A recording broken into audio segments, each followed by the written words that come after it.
Hello there, this is John Coleshaw, and I'm just slightly borrowing the voice of John Pertwee for a moment. I don't know, maybe a regeneration might happen. Yes, it happened there.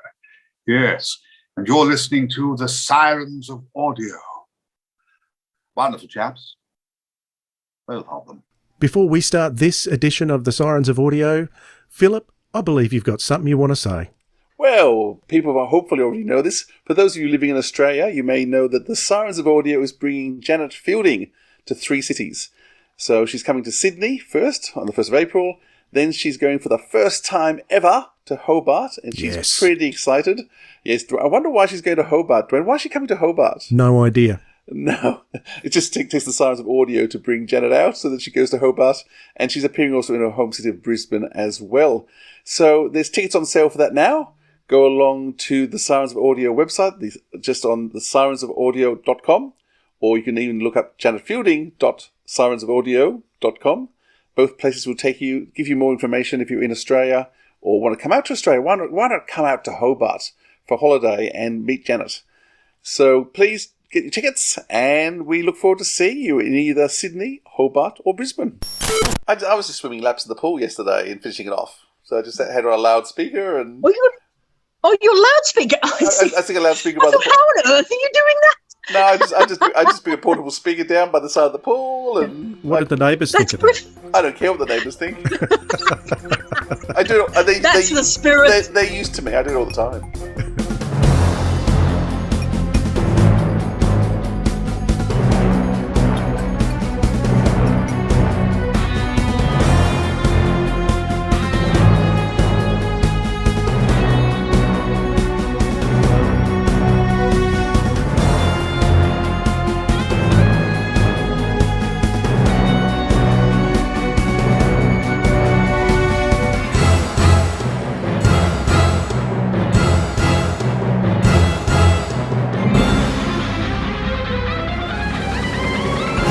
G'day audiophiles, this is the Sirens of Audio, the show that explores the universe of Doctor Who in the audio medium. I'm Dwayne. And I'm Philip. G'day Dwayne, g'day audiophiles. G'day Philip, good to see you. It's been such a long time. Bit of a pause there. Yeah, I was muted, I was clearing my throat. That's okay then. It happens, the wonders of technology. Today on the show, it's going to be a good one because we're going to be talking with one of our fellow Antipodeans, Kate Orman, who has recently released an audiobook, or she's written an audiobook that's been released through Big Finish called The Dead Star. So that should be good, Philip. It should. Can I just say, I saw when I was looking through Kate's profile the word Antipodean, and I had to Google it to see what it meant, because I didn't know what Antipodean meant. So, do you know, for all our poor listeners out there, to save them having to Google, like I had to early today, what does Antipodean mean, Dwayne? It just means Australian. Yeah, Australian. Actually, I think it's Australia and New Zealand. It includes New Zealand. It is both of them, yes. So, yes, I know we have had other Australians on the show, but it's an all-Australian show today, mates. Very good. So, before we get to talk with Kate about the incredible novel that she's just written and has been released, there is one thing to do, Philip. And what's that, Dwayne? We're going to jump down the rabbit hole. Let's go.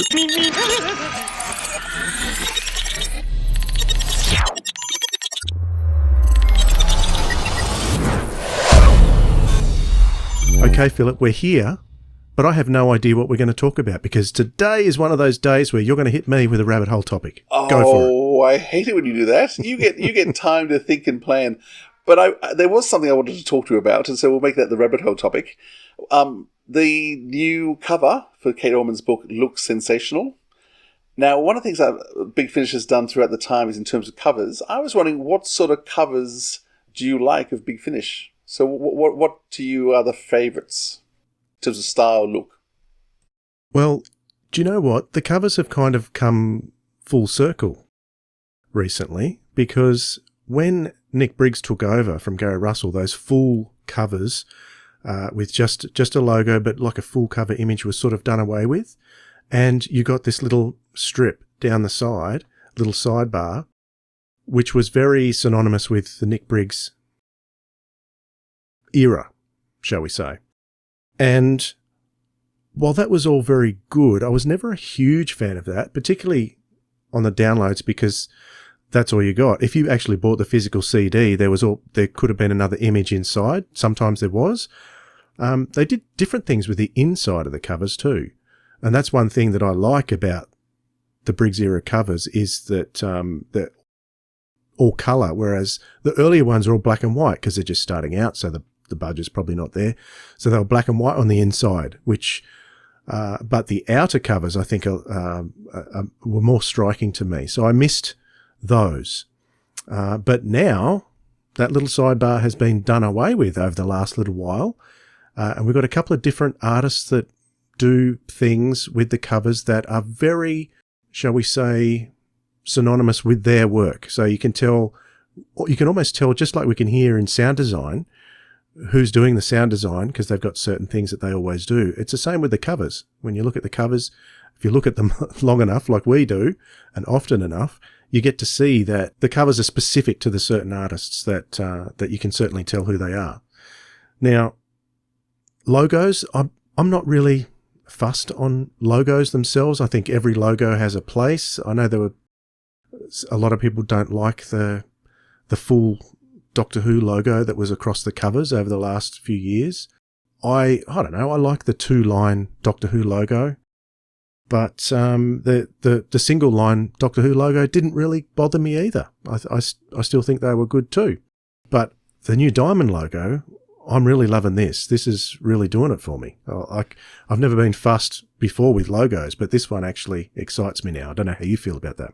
I love the logo. I'm wondering, do you think they'll keep it for Shooty, or do you think it's just for the 3 David Tennant specials and the Diamond Anniversary, and there'll be a new logo for the new Doctor? Have you thought about that? It wouldn't surprise me if there was a brand new logo for Shooty, and this was just an interim one just for this year. For the anniversary, and makes sense. But it looks amazing on the covers. As I said, I mean, this is the cover that's been done, the Dead Star, which we're talking about with Kate Orman soon. The cover has been done by Claudia, how do I pronounce her name? Claudia Gironi. And it's like an artist's impression. So at the moment, Big Finish tend to be either photographic matchups, so photoshopping different characters and pictures into their pictures, or there's this new arty style, like a pastels. It's almost like a painting. It is like a painting, and I really think they look beautiful. Like, it's just a stunning piece of art. A lot of those early covers that Clayton Hickman was doing, they actually used to make models for some of the creatures. So I think the Benny Summerfield one, set in the hotel during the convention with Sylvester McCoy. Fearmonger? No, for Sylvester McCoy with Lisa Bowerman as well. It's Shadow of the Scourge. Shadow of the Scourge. So the Scourge on the front cover is actually a practical model made by the special effects guy who's good friends with Sophie Eldred. They did a book together. Aren't I just giving clues away? Is it Mike Tucker? Mike Tucker. There you go. We should play. What's that game called where someone gives clues? No, it's word clues, and the other person has to get it. Anyway, you're doing really well. So Mike Tucker used to make physical models of a lot of the creatures, and other people did as well. So a lot of early covers actually had clay figures and models made to match into the covers. So yeah, there's always been a lot of work done on the covers, and yeah, really appreciating what's being done. Some of them are just beautiful. I just thought it'd be good to talk about, and we'll keep seeing what happens next. The only issue with download only is that your covers aren't as big as you would like. Even the CD cover, sometimes to me, being a classic rock fan, and I like the 12-inch covers, but it's too expensive for me to buy 12-inch stuff for Big Finish and get it transported to Australia. Postage is absolutely insane. It costs about 3 times as much as the product. However, we were looking at, I think it comes up in the interview, doesn't it? We were actually looking at a review of the Dark Star, and they've got such a high-res quality image. It takes up the whole screen, and the detail in there is absolutely superb. So, interestingly, these audio novels are only being released as downloads, so you can't even get a physical copy. So, a bit of a shame. Very important. You can understand if it's 7 hours, that's going to be 3 or 4. Oh, how many discs would that be? 5 or 6? 6 discs. That's going to be so expensive to produce. People wouldn't pay for 6 discs. It'd be too expensive to make a cover for and everything. You're getting the length of the story. You won't pay for the physical. I agree with the logic behind what you say. I'm just speaking purely from an aesthetic point of view. The heart. That's right. So I think the larger covers look much better than just down on your phone. However, that said, I do look at covers constantly while I'm listening to an audio just to sort of let that soak in, and it helps me visualize the story. Yeah, I know, early on, great joy, getting the CD in the mail, spending half an hour trying to get the plastic cover off it because I could never get my fingers into this plastic wrapper, trying to get into the CD, cutting myself with scissors, trying not to scratch the cover, but finally getting in and thinking, wow, and then reading through the booklet meticulously. Yeah, that's all lost now with downloads, but it's cheaper. Absolutely.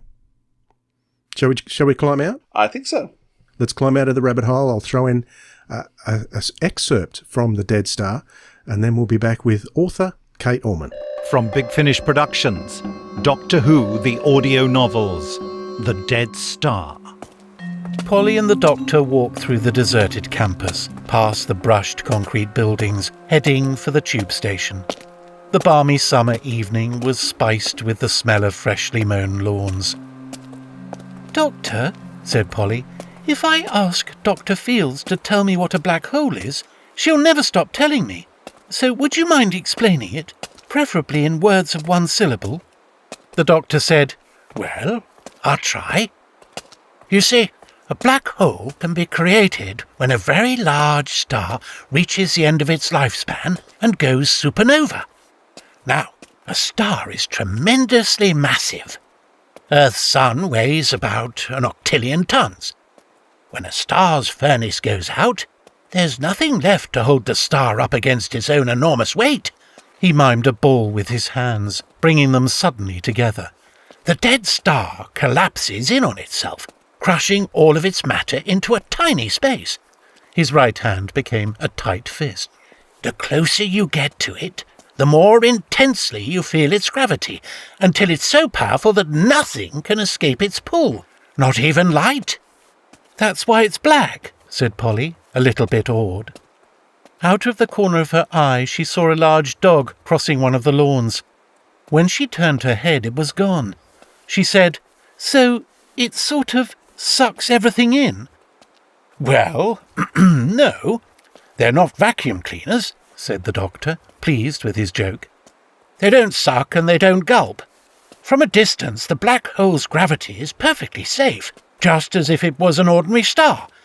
But if you go back into the black hole, you can never come out again." Was that the dog again, passing behind them? Polly tried to concentrate. "Its funny orbit, it has something to do with the time corridor, doesn't it?" He nodded. "The time corridor is straight as a die. Dr. Fields thinks her Planet X is following an elongated elliptical orbit, like a comet. She doesn't have enough data yet to see the straight line." They were passing by the grandiose optics building. "But, Doctor, does that mean—" Between two columns, she caught a glimpse of that dog again. No, it wasn't a dog. An instant later, the thing skittered round the column, a thick body with multiple legs, staring at them menacingly with two black eyes. No, 4. 8? The shriek came out of Polly as though someone had pushed her down a flight of stairs. Now the monster was a hound bigger than she was, made of hundreds of small metallic parts all jumbled together, moving and changing in front of her eyes. "Oh dear, it's a robot!" exclaimed the Doctor. All at once it was tumbling towards them, this collection of pieces of red rods and gold chains and jagged silver shapes, galloping across the grass so lightly it left no trace. But there was a parked car in its way, and it leapt onto it, crumpling the roof like foil. "Oh, my star!" shouted the Doctor. Polly was frozen in place. The moment he grabbed her arm, she turned to run with him, even though the robot man-dog was racing down the road, only a few seconds behind them, only 1 second behind. It was on them! Big Finish, for the love of stories. Many people would know Kate Orman. She's a very well-respected author. In fact, she was a bit of a unique person because she was the first woman to write for the Verge New Adventures and the first Australian, I think still the only Australian. Kate Orman, welcome to the Sirens of Audio. Hello, hi. Hi, everybody. Great having you here. How have you been? Shocking. COVID finally caught me after years of my managing to dodge it. And so at the end of November last year, I got the dreaded COVID and was flat for about a month. But the antivirals helped. Oh, boy. So I was very lucky to be able to get those. But I'm still sort of like picking up the pieces even now, 2 months since the diagnosis. There's so many projects that I was in the middle of, and there's, there are all those things in life that you're trying to do, you're trying to keep track of, and it just blows you out of the water. And then you're running around for the next month trying to pull everything back together again. So I feel like I'm still in the middle of that process of just trying to find where everything was at the end of November. But I can't be that badly off because I am working on an original novel, which one day will make my fortune, win me the Hugo, of course. We live in hope, and a few other projects beside. So that's how I am. And how are you guys? We're great, thank you. So anyhow, we just recently you've just had released a new audio novel by Big Finish, The Dead Star, and that's what we want to talk to you about soon. But before we get to that, can we just have a bit more of an understanding of your career? How did you become a writer? I started with fan fiction. I must have mucked about a bit in high school with creative writing because I remember enjoying doing that. And I think the thing that I remember in particular was we had to write a story about a bushfire, and I went, this must have been year 8, year 9. I went a bit crazy with the bushfire story, and we were only supposed to write a page, and I was writing about 6 pages with all these exciting descriptions, and I thought, this is great. I could do this for a job. So it was the first sort of time, but it was really horrible as well because it was a bushfire. So I was doing all these horrendous things. And if you've read my Doctor Who books, that's what I love to do. Is torment people endlessly. And I think in the bushfire story, I was only tormenting sheep endlessly, but it was like the first indication. But when I became a Doctor Who fan and I discovered I kind of already knew there was such a thing as fan fiction because I'd read some Star Trek fan fiction when I was quite young. And so I started to write my own Doctor Who fanfic. And, the ideas would just sort of come to me and I'd be scribbling away on the computer. And then I discovered fanzines and fandom as it was in the 1980s, which was wonderful. Everybody needed stuff to put in their little photocopied fanzines that they were sending out through the post, and I loved going down to the post box because I was subscribed to about 24 fanzines. That can't be the right number. Can't have been that many, but it was that there was a real feeling at the time that there was just this huge creative output from all over Australia. People were just doing loads of zines. Everybody had a personal fanzine. I had a personal fanzine. The clubs were doing fanzines. And so I was writing loads and loads of fan fiction. And I had this ambition. I was going to try and get fan fiction into every fanzine in Australia. I don't think I quite accomplished that. But for me, that was like a kind of a kindling. It was like putting the training wheels on. It really got me working to just write and write and write. And that was brilliant because, I don't know how few people would eventually have actually read any of that stuff. These fanzines didn't have enormous audiences, but everybody was very enthusiastic. The people reading them were interested, the people making them were interested, and I was interested.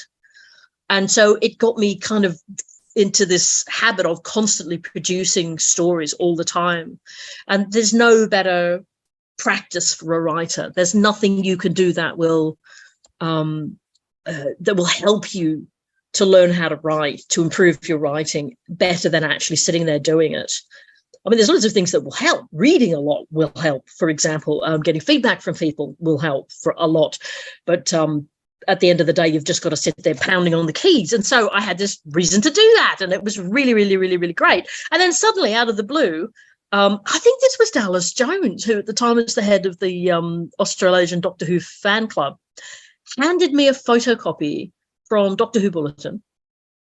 And that photocopy was the call for submissions to Virgin's New Adventures. Now, I know somebody out there will, if I've got any of the details of the story wrong due to extreme old age, somebody will write in and correct it, or they'll put it in a YouTube comment or whatever they do. Whatever the kids do these days. But I'm pretty sure I have the story straight. So anyway, so Dallas hands me this photocopy from Doctor Who Bulletin saying, please send in your Doctor Who novel proposals. And I'm like, yes, my time has come. This is what I've been preparing for. I strongly suspect that most people write fan fiction just because it's a blast. It's a lot of fun. You can share it with your mates. These days you'd share it online. You're not necessarily trying to become, a professional author. You're just having a good time. But I was ready to I had a little book called Writing for Pleasure and Profit. And I've forgotten the author's name, but it was great because it explained how writing a book and trying to get it published actually worked, and about rejection slips and the whole process, how it would work. So I kind of knew what I was up against, but I also was extremely determined. I thought, this is the opportunity of a lifetime. And it's just a very natural step for me to go from scribbling little things that I can then inflict on various fanzines. And then from there, I can go to writing much bigger things, because we had to write 3 chapters. And I can't remember how long 3 chapters was, 15,000 words, probably less. It wasn't an enormous amount of prose, plus an outline.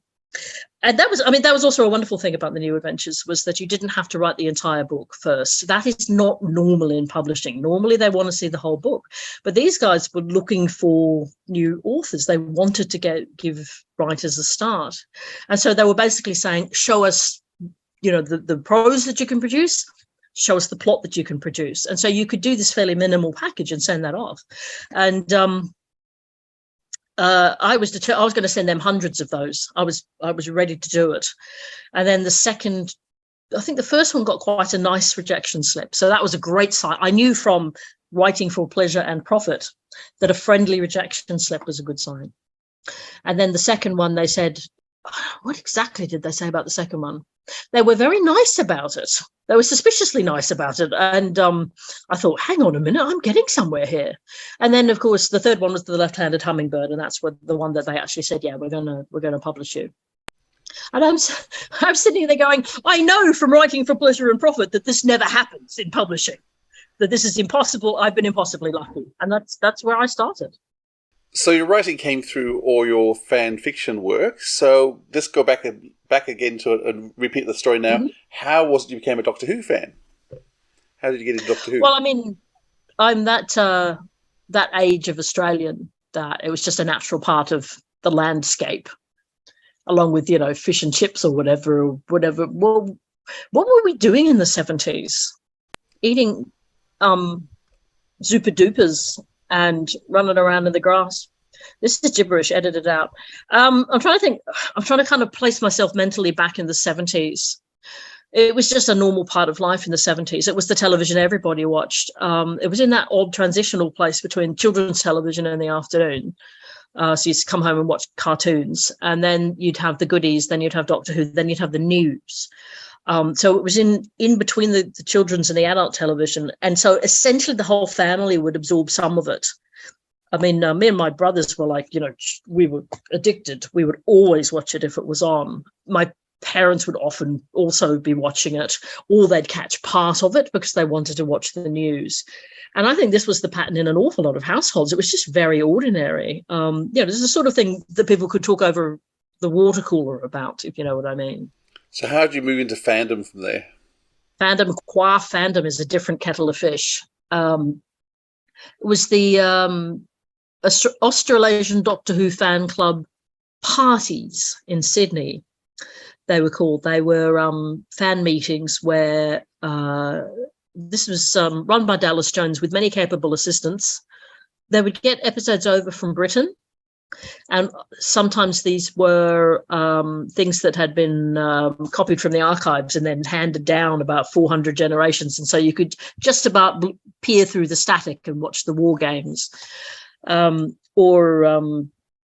can't remember the incredible excitement of watching about 10 minutes of Time in the Rani at one of those meetings. And the new title sequence with the computer graphics and just jumping around with excitement. Heady days. I remember the Crusade Part 3 and just thinking this is the best television ever. God, when is that the one where she shouts, that infidel. Yes, Joanna. Yeah, We must have been at that meeting together. I think 'cause we I'm pretty were. sure I remember that. Yeah, Those were magic. They really, it was a slightly primitive sort of get-togethers, but they were wonderful. With Sydney University's terrible electronic equipment, but it didn't matter. It was magic. And, as soon as I discovered there was such a thing, I was completely hooked. I must have discovered that fanzines existed, that Doctor Who fan fiction was being written in Australia at those meetings. There would always be little tables selling things. And, I could... I remember thinking, as a very young woman, I mustn't get a job on a Sunday because I might miss one of the Doctor Who meetings. Oh, my goodness. So I might have been a little bit addicted to that. Fantastic days. Now, you mentioned watching Time in the Rani, and yeah, I remember that period very well too. It was shown on a program called The Afternoon Show on the ABC, and that is where I first saw you on television. Tell us about that day where you ended up on a Doctor Who quiz on the afternoon show. To my eternal embarrassment, that was so much fun with James Valentine hosting. And they said, they must have spoken to the Australasian Doctor Who fan club and said, can you get a few fans who are, who can appear on television? Come on in. And so we sat there. We didn't have buzzers. Do you remember this? We had squeaker toys, and that was our buzzers. And we were asked a series of questions. The funniest thing happened, though. A bunch of us were in sort of the green room for people who were going to be on the afternoon show. And for some reason, they were piping whatever. They must have been running through the photographs they were going to use in the quiz on some console somewhere.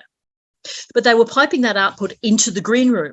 So we got to see all the photos that they were going to ask us about later. And I said, who's that guy? And somebody said, oh, that's Sidney Newman. I went, oh, you mean the guy who created the show? And they said, yeah. So then we were sitting there, and I was wearing this insane blue hat. I have no excuse, with my squeaker toy. And they said, who's this photograph of? And I said, oh, James, in my very best RP voice. That's Sidney Newman. He created the program. It is, the whole thing is like that, super earnest, super low budget, and completely hilarious. And I hope to God there isn't a clip of it on YouTube. So in terms of Doctor Who fans aren't always the most gentle when they review shows and their feelings. How was the reaction with your books and novels as they came out? I was lucky. They were fairly popular. Back in the day, there was a thing called Usenet. This is before the World Wide Web. And Usenet was a huge collection of news groups on like an internet forum. Every topic from cooking to Doctor Who, there was one of these groups for it. And in fact, I met John on Rec Arts Doctor Who. That was rec.arts. Doctor Who. That was the name of the group. And I was I sort of got into that at about the same time as the book came out. And I printed out at my work reams of people's comments and reviews and things. And I probably interacted with them way too much, like trying to have discussions or debates with people about what they thought about it.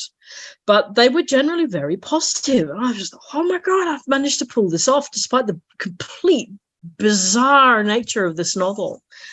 Things were very, it's not like the first year's worth. That must be only about 1991. So I'm not like one of the pioneers of the books, but I think every so often somebody would come along and throw in something that was kind of new, different from what had come before. And I managed to do that. I managed to pull that off. And people were like, wow, you can do that. It's like me reading Time Worm Revelation earlier on in the run and just being completely flattened. You can do this in Doctor Who, that wonderful feeling. I haven't seen this done before. And also it was kind of intense, that book. So people were kind of like, oh my God. The very best praise that I got from somebody reported that it made them throw up. Admittedly, they were reading it on a bus, which is inadvisable. But nonetheless, there was a scene of such profound horror that they had to race for the vomit bag. And I was just like, yes, This is the kind of feedback we're going for. I want you all in tears and rolling about on the floor and praising my name. That's what I got. So, I couldn't complain about it. There were certain complaints. There was somewhere in the press was not too happy about the use of LSD in the narrative. Personally, I felt that if you're going to go to a hippie party in the 60s, you're probably going to encounter it. So might as well deal with it. But that was pretty full on. That hadn't been, stuff like that had not really been done before. So yeah, it was a tremendously exciting time. First, actually getting the gig, and then getting this positive feedback and being able to interact with readers in that very direct way that the internet, even that very, very early internet, gave you.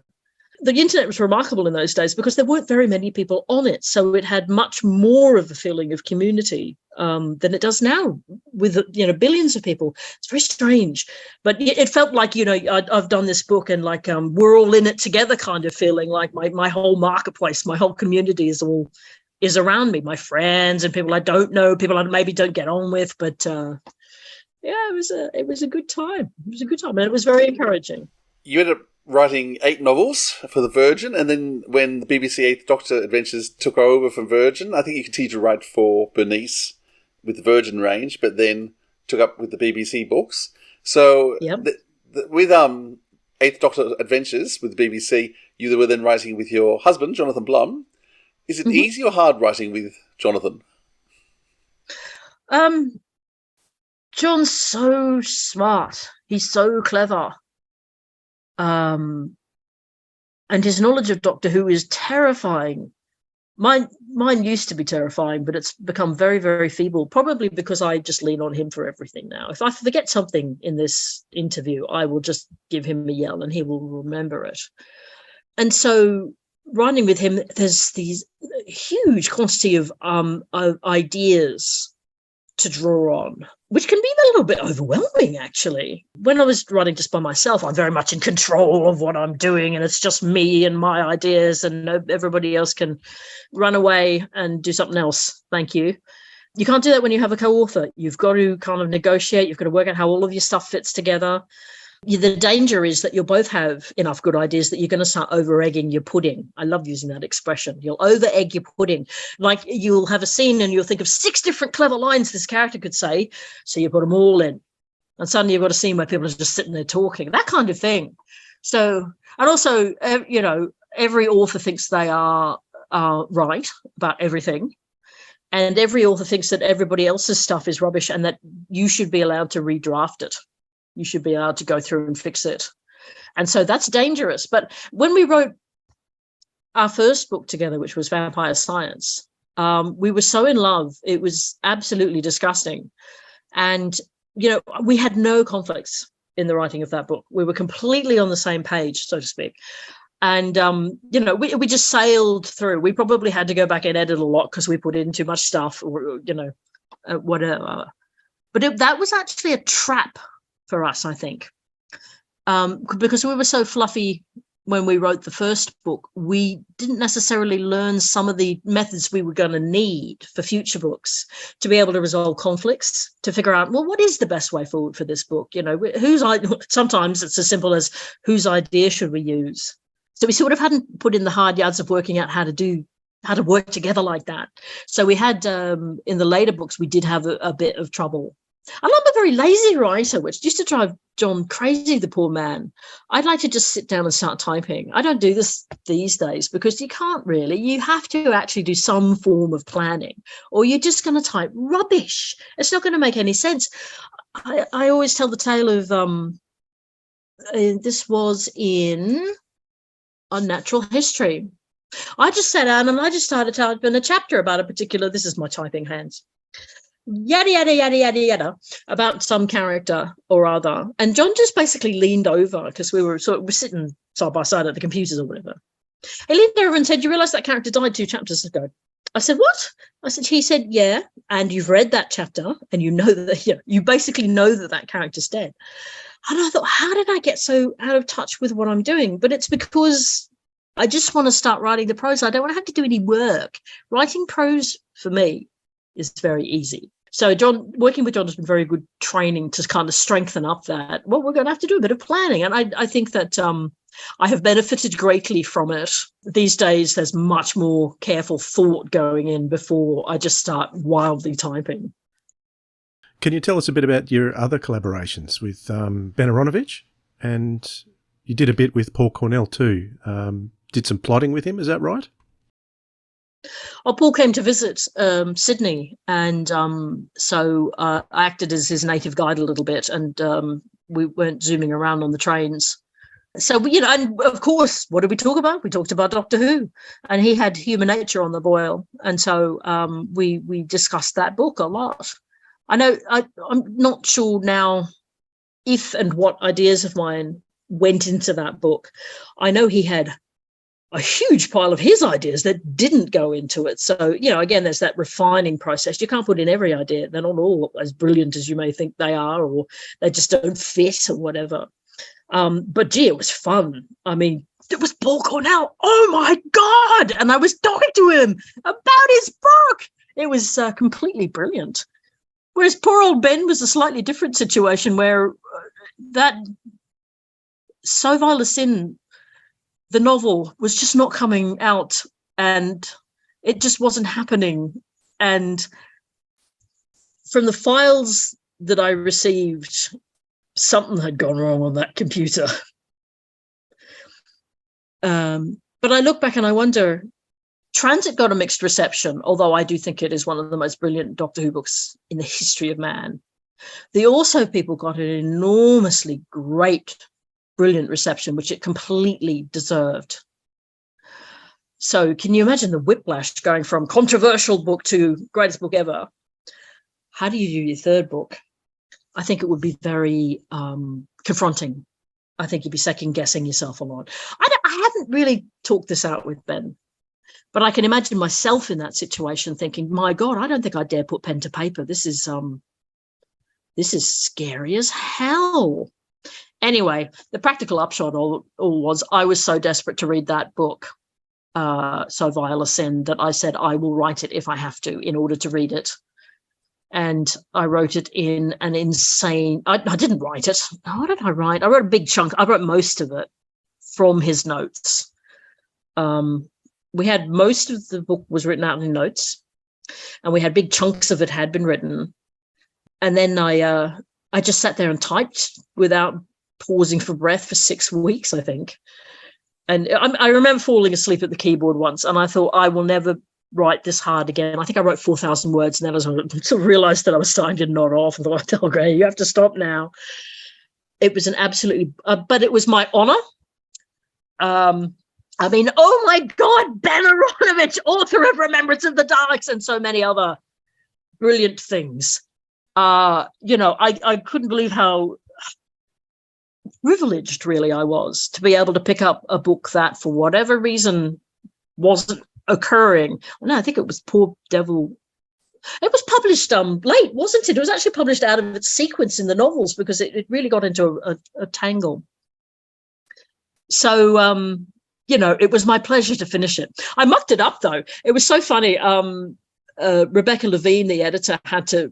we were both working like crazy, and she had to email me and say, I've got you drafted the whole book. Yes. And she said, could you go back and put in character descriptions? And so I went back and I realized I had not described a single person that I was writing about. I would just say what they're doing and then what they're saying. And then so I had to go back and make up all that. So I don't know what they look like. But of course, if the poor reader comes in, they're going to think, which one of them is which? I don't know what's happening.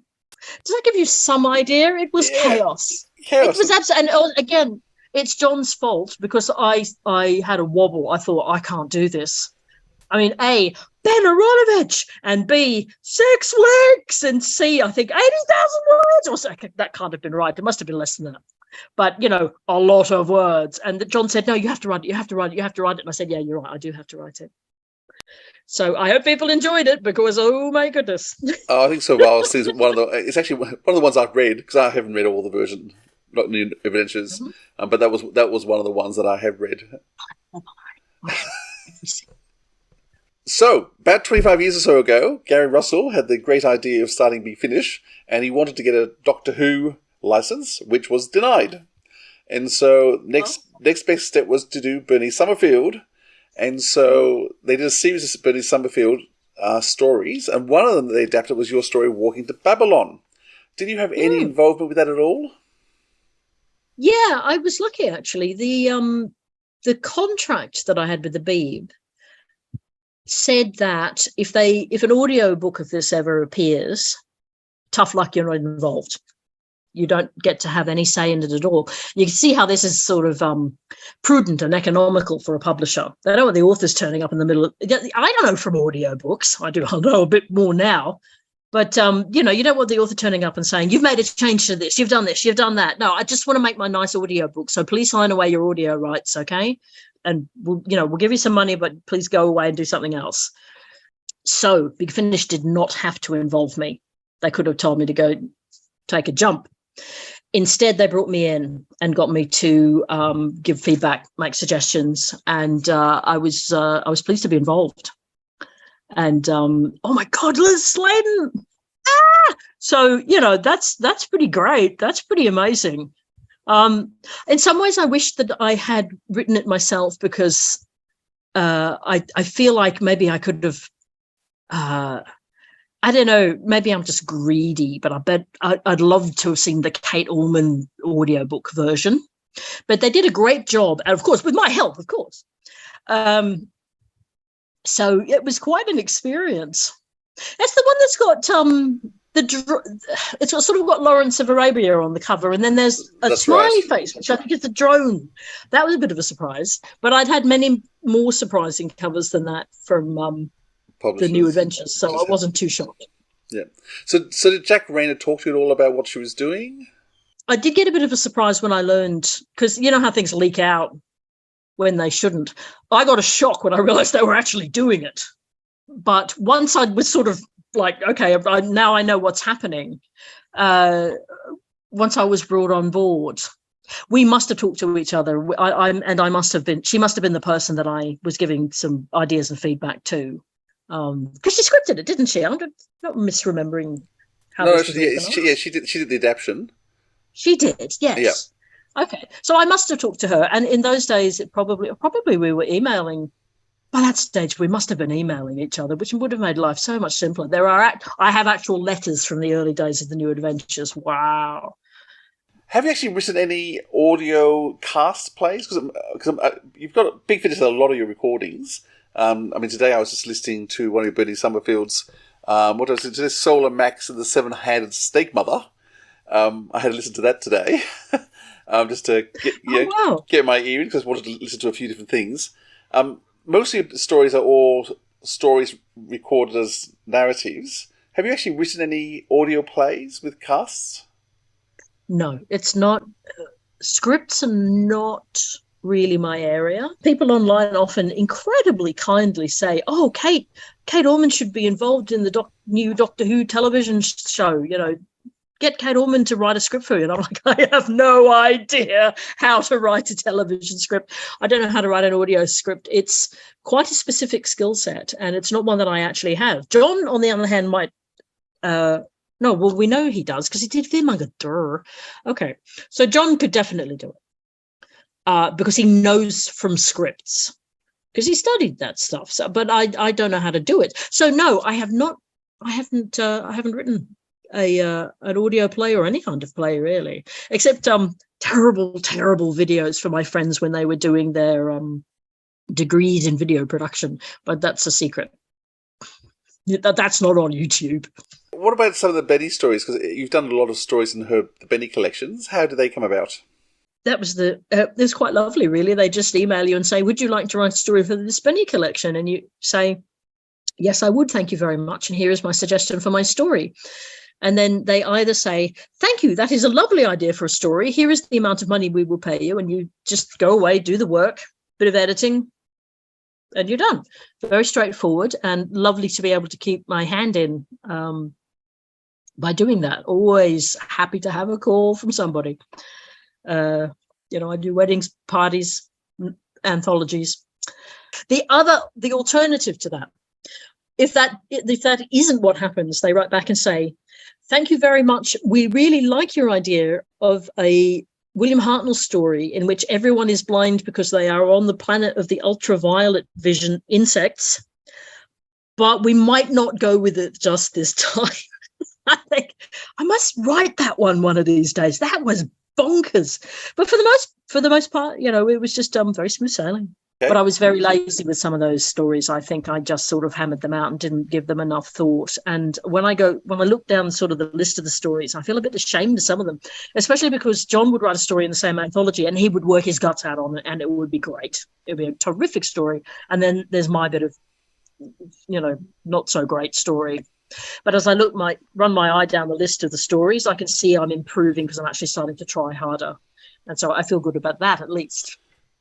Do you think as a female author you bring a different dimension to storytelling than men do? Surely I must. But I thought I am perhaps accurately described as gender non-conforming. And I don't mean in the sense that I'm going to get beaten up if I walk down the street. I just mean I'm not a very feminine woman. And, some women are more feminine than others, and I'm less feminine than others. I often think to myself that I must be bringing these perspectives to Doctor Who, to whatever I'm writing, but I'm not necessarily conscious of them, or I'm not necessarily doing it deliberately. I'd actually like to think about stuff like that a bit more deliberately, put it on the page a little bit more. I wish I could rattle off my standard speech about, yes, of course, as a woman, I bring blah, blah, blah, blah, blah. But I actually find it very difficult to define or to explain. And I hope somebody will do it in the comments or something, because from the inside, I'm finding it very hard to see it. I think, one of the things I've been struck by a lot of your stories is that you can be very bleak. The Benny story today, the ending of it was just so bleak and so awful. You have a child at the very end commenting. You just have a child appear to give a fraction of hope, but in the destruction of everything else. And I sort of went, oh, and then it ended. So, and I found that with a number of your stories, you sort of go, oh, okay. So I do like to mess the reader about. I really like to muck up the reader. And this, again, we may come back to this in discussing the Dead Star, because I messed up when I did it this time. But there's nothing I love better than to pull the rug out suddenly from under the reader. Oh, my God, they're dead. Or, oh, good heavens, something horrible is happening. Or, oh, well, that didn't come out too well in the end, did it? Or all those kinds of feelings. I started doing this in the fanfic. As early as the fanfic, I was doing terrible doctor bashing. There's a kind of a genre of fan fiction called hurt/comfort, where your hero is like, oh no, I have been horribly mangled in some way by the bad guy. Oh, my best friend, won't you nurse me back to health? That kind of thing. Very romantic. But I just do hurt. And I realized with the fanfic quite early on, talking to somebody who edited one of these little fanzines. I can remember who it was. I want you to care about what's happening. And if I mangle the Doctor, you're going to care, because that's how I feel when I'm watching Doctor Who. It's like, oh no, the baddies have got hold of the Doctor and they're torturing him. This is terrible, but I can't take my eyes off it. That feeling. So yes, I must reread Solar Max. I have only I think there's a bit of LSD going in that as well. There are some herbs being burnt that are a bit, yes, a little indeed, bit that way. As the aurora swelled in the solar hurricane, those voices had been interrupted again and again. Electrical power from all over the planet disrupted by the massive flares. Benny said, "There's only so much cosmic magnificence you can take in one go. You need little things too." "Little things," repeated Sarja. "Forgotten the next day." His gaze wandered off her, his interest already lost. "Human beings are about halfway between the biggest and the smallest things in the universe," said Benny loudly. "Halfway between the shortest lived and the longest lived. Perhaps we would look vast and all-important to an atom." She stopped herself before she slid completely into her lecturing voice. "Anyway, we need things on our own scale to keep us sane." She had hoped for a debate, But Sarja wasn't listening. Benny shrugged and took a little metal cup of espresso off the fire. Give him the benefit of the doubt. Maybe he just didn't know how to talk to someone who didn't have external genitalia. A century ago, every woman on Sarja's homeworld had been killed by a biological weapon developed by the Abstergents. Nothing human and female could survive there for more than a few weeks. Twice a year, Sarja's people imported a boatload of women from a desperately poor neighbouring colony for a week's worth of fun and baby-making. They kept the boys. Sarja had been off-world before on botanical surveys, but always accompanied by other men. Benny was the first woman he'd ever had to work alongside. He was at least as uncomfortable as she was. They'd both expected to be part of a large mixed group. Now, here they were, stuck on either side of a campfire, sitting about as far apart as they could get without risking frostbite, and he was making fun of her espresso maker. The coffee was going down sparkling hot. "Your scars, for instance," said Benny, determined to get a response. "You keep your sleeves rolled up to the elbow even in this cold." His bare forearms were doodled with the red and white lines of cuts deep and shallow.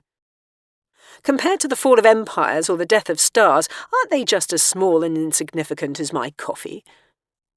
Sarja stood up, fists clenching at the ends of those painted forearms. Benny refused to react, taking another small mouthful, but she kept her eyes on him. Let's talk about the Dead Star. About 2 years ago, Big Finish released a combination of stuff called Masterful, and one of the surprising releases as part of the collection was their first enhanced audio novel, which I think was called I Am the Master? Is it? Terror of the Master. Terror of the Master. Terror of the Autons, of course it was. And that was such a revelation because it was such an amazing story with enhanced audio but just one reader. And since then, Big Finish have produced a couple, and the Matthew Waterhouse one was exceptional as well last year. And you've now released a new enhanced audio novel. How are you approached about doing this? So there I was, minding my own business, and I get an email completely out of the blue from Big Finish saying, "Do you want to do an audio novel?" explaining what that is. And I'm like so shocked by this because it's so exciting. But I thought somebody's pranking me. So I literally spent about half an hour Googling the names of the people involved and looking on the Big Finish website to double check that I hadn't been had. This is exactly the same thing I did the very first time I got published in a paid magazine back in, I think, about 2000. Like I send them off a story and I think, well, I know how it works. It'll get rejected. It'll just have to wait for 6 months, blah, blah, blah, blah, blah. 1 week later, I get an offer for like $400 for this story. And I'm like, somebody's pranking me. And I had to go investigate. They weren't. So similarly, that was my first response was, this must be somebody playing a rotten trick on me, but it wasn't. It was this incredibly exciting possibility. And in a format that I'd not even sure that I'd heard of before. I'm not an expert on sort of what you would get, audiobooks and things.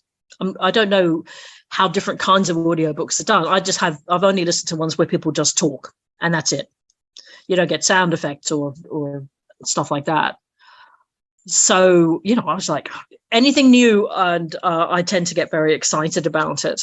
So were you given freedom in terms of, were you asked to pitch some ideas? Were you told which doctor they wanted? What were you told in terms of writing this? I was asked to do Patrick Troughton's Doctor with Ben and Polly.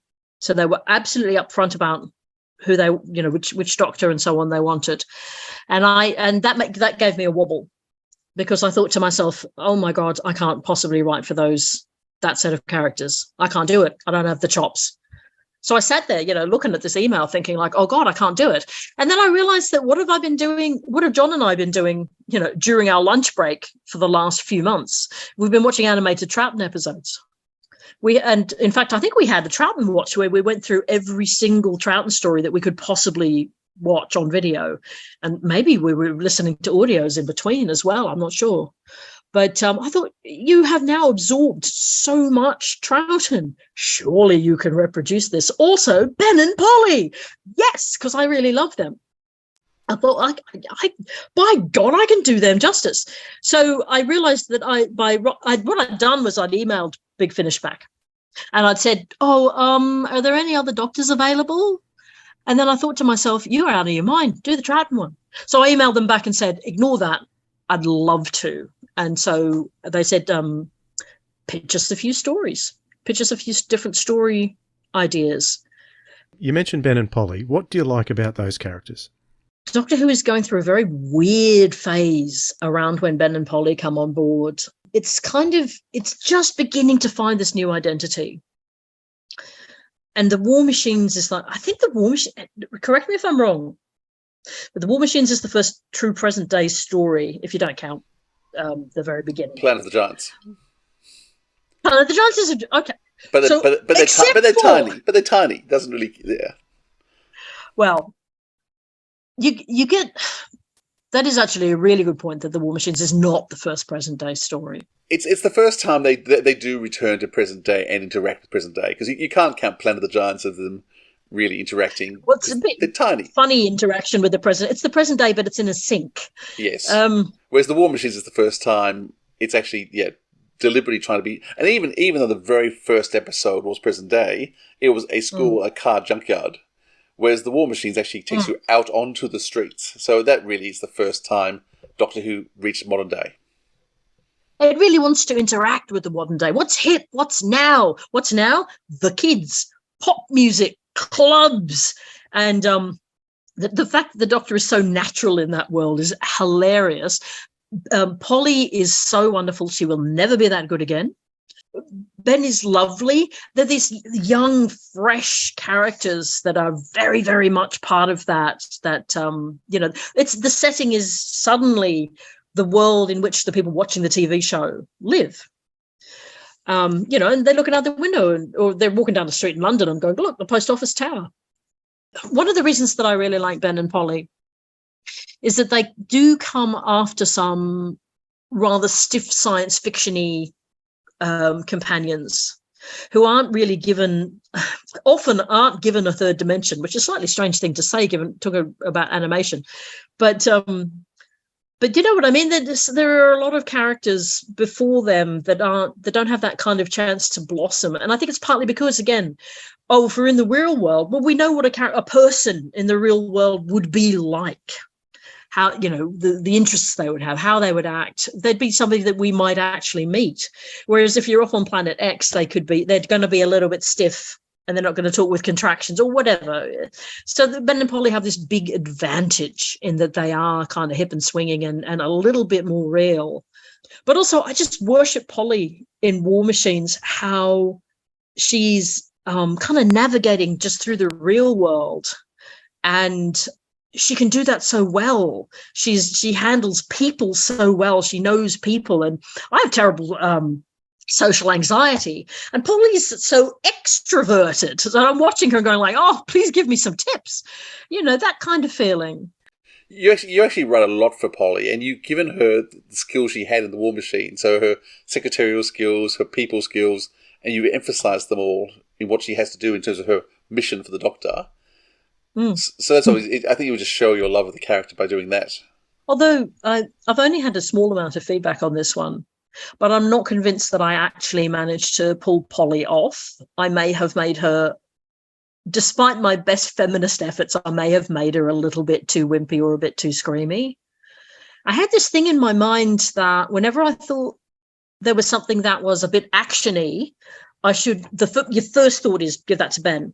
I said, no, always make it your first thought, I'll give that to Polly. And if there's something that's a little bit more intellectual, perhaps, give it to Ben.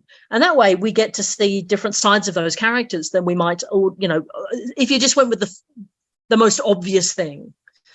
Always again, me with what is the new thing that I can do? Well, it's this. So, I had fun writing for them. I really did. I love how annoyed Ben is all the time, especially with the Doctor. He doesn't take any nonsense in this fantastical world he's found himself in. He really feels what's happening, and it's wonderful. Now, the first part of the story is kind of set up a bit of a spoiler here, guys. A bit of a land of fiction. It's not quite the Earth. It's a very bizarre making of it. Were you thinking in terms of the land of fiction, Celestial Toymaker? Why did you decide to start in such a bizarre way?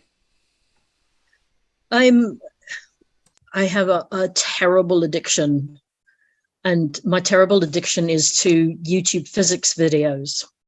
This started during lockdown. I started listening to PBS Spacetime, and that was the gateway drug.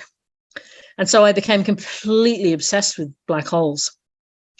And now, if there's anybody out there who's listening who actually knows this physics, I can't apologize enough. But a book that I read about black holes explains that close to a black hole, the gravity is so severe that one of the ways that it bends space is that it opens it up a little bit. It stretches it out a little bit. So there's more space per space. And I thought, what if you did that to the surface of the Earth? What if you just sort of opened it up and there was this little extra tiny bit, a little bit like looking under your sheet in the bed, and there's this extra little bit. And that's the bit that you're describing, is the extra little bit. But what's it going to fill it up with? Well, it's going to fill it up with what's underneath it. And so that was where the idea for that came from. And, again, I've probably mangled the physics. So, if PBS Spacetime is watching, sorry. Oh, please don't tell me you've mangled the physics, because can I say, for the first time, I understood how scientists found planets through gravity.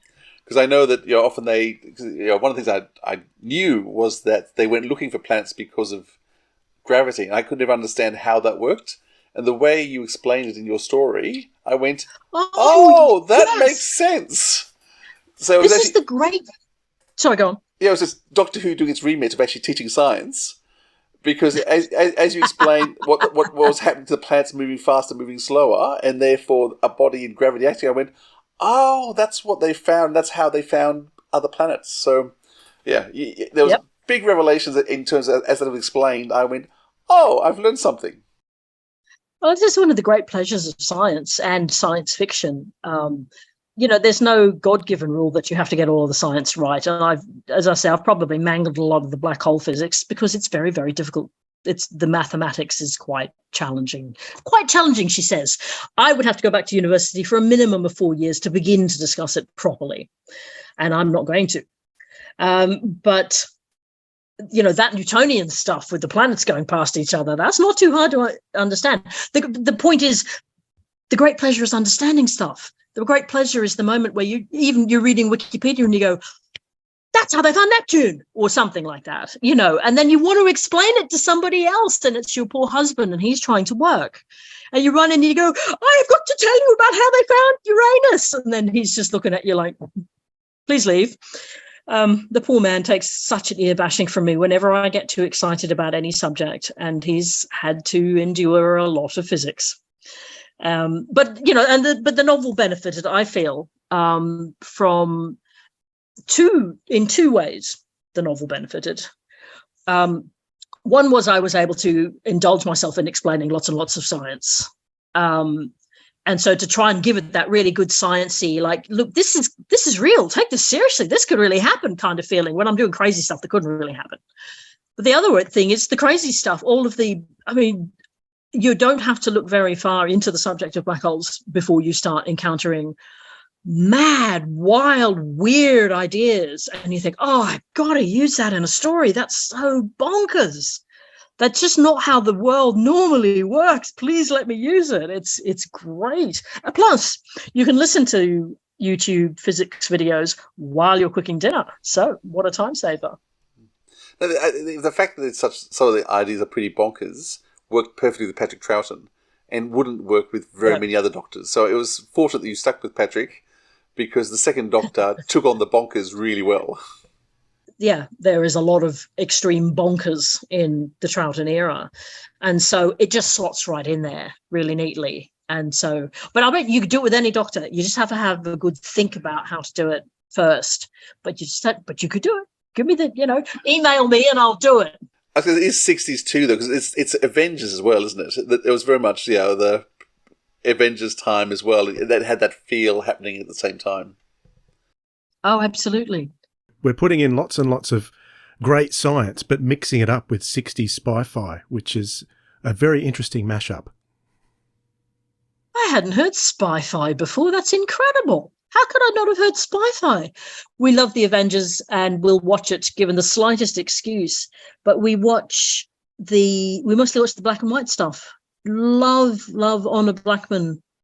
And and also especially that first black and white season of Emma Peel, more than the later color ones. I mean, they're fun, but that first black and white season is absolutely nuts. And so you see this sort of curve of madness in the Avengers, where it starts off quite normal spy-fi, but it gets more and more and more and more bonkers the longer it goes on. And then all the shows around it are sort of echoing that insanity or fitting into it. So, you can see the Prisoner is part of this big balloon of crazy shows. Because I assume the reason is that everyone is on drugs, but it may just be that they're reading a lot of Lewis Carroll. I can't really say. But yeah, I know Avengers definitely. I mean, it's absolutely deliberate and obvious. That's why there's lots of expensive cars in Dead Star. Is the Avengers? Yeah, and chauffeur-driven stuff. Now, you've had a chance to listen to it? Have you Have you listened to your production? I haven't, because the post office has lost it, and I think they found it again, and I'm going to go and pick it up tomorrow so I can finally hear it for myself. Yes, isn't that crazy? Of all the things to lose. Well, I guess I can't ask you in terms of what you thought about Michael Troughton's performance or anything then, because you've not heard it. I've only heard that tiny extract of it, which was, I was riveted listening to the tiny extract, but I can't wait to hear the whole thing. I mean, what an honour. Wow. I believe you had David Troughton read one of your stories. Yes, The Five-Dimensional Man, which was also a Troughton story. This is a few years ago now, and that was just magic to listen to. And again, what an honor, what an extraordinary experience to switch it on and hear this actor that you're sitting there thinking Peloton and stuff, midnight, and it's coming out. And similarly with Michael Troughton, it's just like I can't quite get over it. It's quite amazing when you suddenly have a connection with the actual series like that. We had Michael Troughton on the show a couple of weeks ago, and that's right. Yeah, Dwayne actually picked Michael Troughton as being the perfect Patrick Troughton voice a couple of years ago. And so we're pretty pleased to hear Michael doing a whole series of things, and then he does a marvelous reading this story. I tried to take credit, but Nick Briggs shut me down. Yeah, Big Finish was listening to our podcast, and they heard Dwayne's recommendation that it had to be Michael that does the recast, and they just followed Dwayne's advice and did it. Trendsetters. That's for sure. Well, anyhow, you're going to enjoy the production when you hear it. The sound design and music by Steve Foxton is just fantastic. Michael Troughton is just amazing. He does the most stunning Patrick Troughton voice. But there's a lot of women that you've actually got in this story, and he manages to get the different timbres of different women's voices really well as well. He does, yeah. So you're going to love it when you hear it. Oh, wonderful. Yeah. Oh, no, this will be a treat. There is one character at the start of the story that the team enacts with quite a lot throughout the whole story. And I remember thinking right at the start of the story, there's something doesn't quite make sense with the voice in this particular character. And then things switched up at the end of the book. And it suddenly made sense why that voice was different. And he got that character perfectly because it had me thinking something's not quite right. And then the revelation came. I think you know what I'm talking about. I know just what you're talking about. And that's brilliant. Yep. That's extremely clever. And I look forward to hearing that. Yep. That'll be great. Oh, I guess the question we all want the answer to is when is your next book coming out, Kate? ASAP. There's nothing I can say out loud right now, but I would love to do another one of these. I had so much fun. And if I do another one, there will be more YouTube science to play with, and I will have such a good time, and I will make the readers suffer, or rather the characters suffer. I hope I don't make the readers suffer too much, but who can say? Their characters will have a terrible time, but you, reader, will love it. And we're hoping for people in Sydney, I think you should be aware by now that we've got Janet Fielding coming out soon. Hopefully we'll be able to see Kate and John with Janet. So that would be so wonderful. We're hoping to catch you on that day. Listen, Kate, thank you so much for your time. We really appreciate it. All right. Thank you, guys. It's been brilliant. Zoe, said Betty, who is the doctor? Well, I don't know exactly. Zoe's young face took on a distant look. He's very old, I think, and very clever and very kind. He can travel absolutely anywhere in the 5 dimensions.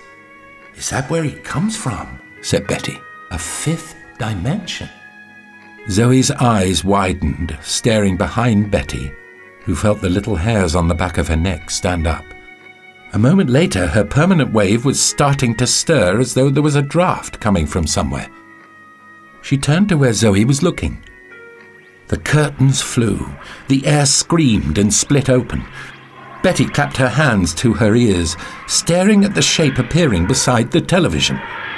Pierrot shrieked, "Shiver me timbers!" "It's the TARDIS!" cried Zoe delightedly. "The doctor's found me after all!" The time machine was a solid, squared-off ultramarine capsule, almost as tall as the living room ceiling. A man stepped out and broke into a pleased smile. "Zoe!" The girl jumped up. "Oh, Doctor, I didn't know if you'd be able to find me." Luckily, the TARDIS was able to home in on the crystal. This was Zoe's 5-dimensional man. Not an egg-headed genius in a surgeon's white gown, not a square-jawed Superman with a flying helmet and goggles, but a little fellow in an unironed suit. "Where's Jamie?" Zoe was saying worriedly. "I'm afraid Professor Sterling has taken him hostage. He wants the Trotanic crystal in exchange for Jamie. What are we going to do? We're going to give it to him, of course." The doctor seemed to notice Betty for the first time. "We can get back by reversing the journey, but we've got to hurry. You'd better say goodbye to your friend." "Betty," said Zoe. "No," said Betty. They both stopped and looked at her. "You can't leave me behind after all this." "She could be our secret weapon," said Zoe quickly. "The robots haven't had a chance to scan her yet, so she's not in their memory store. They should look right through her, as though she isn't even there." "Now, Miss Betty," said the shabby little man, fixing her with his grey gaze, "you're asking us to put you in mortal danger. Sterling is a cold-blooded murderer. Now, I hope you'll forgive me for saying this, but you don't look as though you belong in a war zone." "I'm pretty harmless," she admitted. "I can't even kill spiders in the bathtub.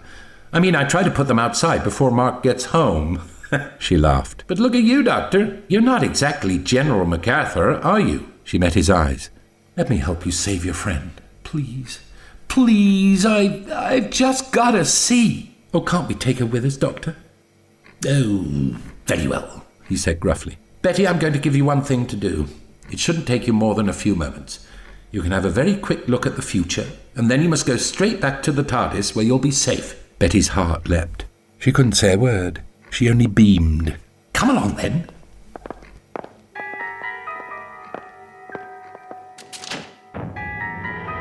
Well, how was that, Philip? That was fantastic. Great talking to Kate. Some interesting stories there, and yeah, lots of fun. Awesome. All right, that leaves us only to give a recommendation of something that we have been listening to. Whose turn is it, Philip?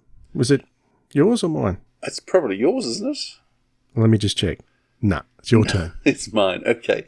I'm gonna recommend something that I mentioned just then talking to Kate, and that's a Bernice Summerfield treasury.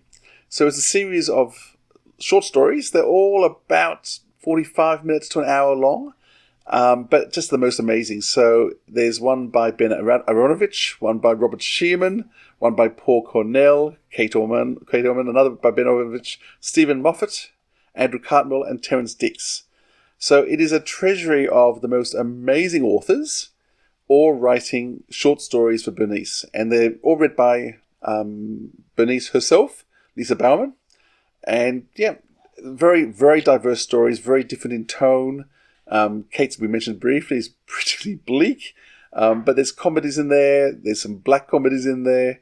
But they've all captured Bernice and have stories to tell about her, often in her earlier days, but really worth a listen. So if you love any of those authors, which, let's face it, who wouldn't love most of those authors, really worth getting hold of. What about you, Dwayne? What have you been listening to? I have been digging into some of the Target novelizations, some of the audiobooks, because I've sort of got a bit of a taste for devouring some of the classic Doctor Who stories in a different way. And we've got a chat with someone closely involved with Target Audiobooks coming up very soon on the show, so stick around for that. Not this episode, but coming up in the next month or so. And sort of piqued my interest in digging back into my collection. So I stuck on Meglos, written by Terence Dix, but performed by John Coleshaw and John Leeson.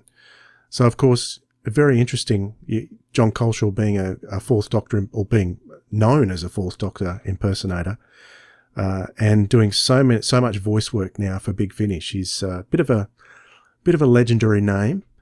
So it's always exciting to hear what kind of spin John Coleshaw is going to put on that. And it's also got John Leeson doing the voice of K9, because obviously K9 has a pivotal role in Meglos in the first couple of episodes, or the first episode at the very least. So yeah, I just like devouring these stories in a slightly different way. Have you heard Meglos? Yes, I have listened to Meglos. I did listen to it at fast speed. Did you? But I did listen to it. What's your speed of choice? Do you go to 1.5 or 2? Yeah, 1.5. You don't push it to 1.75? Okay, if I'm going to be 1.75 or 2, I need to be doing nothing else and only focused purely on what's happening, just to make sure I can pay attention. I mean, they've done studies to show our brains can actually take in it's something like 700 words a minute, and we tend to speak at about 200. It's a bit less than that. So yeah, our brain is capable of taking in far more words than we can actually physically speak. So yeah, you could go double speed and it wouldn't be a problem. But I do want to appreciate the story as well and not lose track. But stop making fun of me for speeding things up. I'm telling on you. I'm telling Nick Briggs. I don't speed up. He always rips into me about it. I don't speed up Big Finish stuff because it's too much sound effects. But novels and podcasts, even our own podcast, I go fast on. All right. That's it for today. Next week, if all goes to plan, we are going to be doing a special tribute to the late, great Stephen Greif. We have got tributes from a number of people he worked with over the years in Big Finish and Blake 7. So that should be, make sure you do tune back for that. Not only that, we've got some archive material that has never before been seen of Stephen Greif when he was chatting with us. So it'd be great to share that too, finally. Yeah, it will be. It's been a real joy putting that together. All right. Until then, thank you very much for your company, Philip. And thank you for yours, Dwayne. It's my pleasure. We'll catch you all next time. Bye, everyone. This has been the Sirens of Audio, episode 142, The Return of Kate Orman, with our special guest, Kate Orman, and your hosts, Philip Edney and Dwayne Bunny. Original theme music composed by Joe Kramer. Our website is sirensofaudio.com. You can get in touch via our email, which is sirensofaudio@gmail.com, or via any one of our socials. Thanks for listening, audiophiles. We'll hear you next time.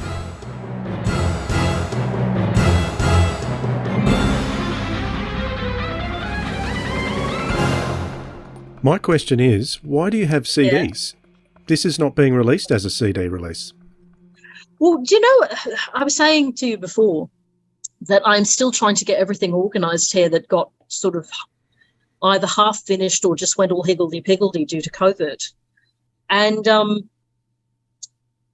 I simply didn't occur to me to email them to say, "Oi, can I have a downloadable copy?"